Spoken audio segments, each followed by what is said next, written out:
ನಮಸ್ಕಾರ ಗೆಳೆಯರೇ. ಇಂದಿನ ಕಥೆಯನ್ನು ನಿಮಗೆ ಒಂದು ಪ್ರಶ್ನೆ ಕೇಳಿ ಆರಂಭಿಸಲು ಇಷ್ಟಪಡುತ್ತೇನೆ. 3 ವಸ್ತುಗಳು ಒಂದೇ ತರಹ ಕಾಣಿಸಿದರೆ ಅವುಗಳ ಮೌಲ್ಯವು ಒಂದೇ ಆಗಿರುತ್ತದೆಯೇ?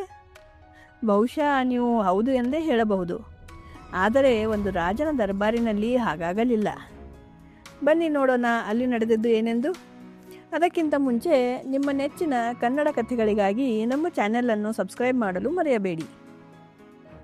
ಒಂದು ದಿನ ರಾಜನ ದರ್ಬಾರಿನಲ್ಲಿ ಒಬ್ಬ ವ್ಯಾಪಾರಿ 3 ಗೊಂಬೆಗಳೊಂದಿಗೆ ರಾಜನ ಮುಂದೆ ಬಂದನು.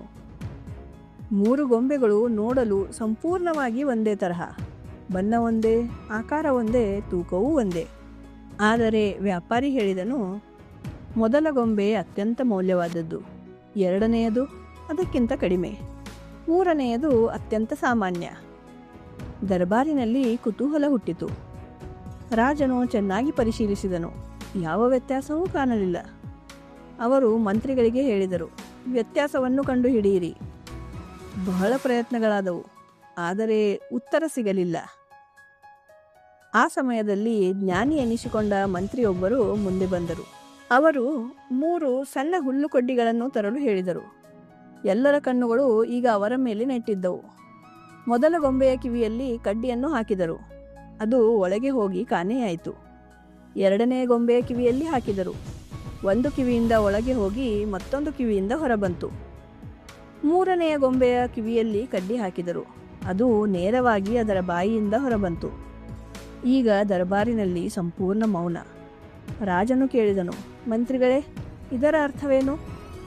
ಮಂತ್ರಿ ಶಾಂತವಾಗಿ ಹೇಳಿದರು, ಮೊದಲ ಗೊಂಬೆ ಯಾವುದೇ ಮಾತಾಗಲಿ ಅದನ್ನು ಕೇಳಿ ಆಳವಾಗಿ ಯೋಚಿಸಿ ಅರ್ಥ ಮಾಡಿಕೊಂಡು ನಂತರ ಮಾತನಾಡುವ ವ್ಯಕ್ತಿಯ ಪ್ರತೀಕ.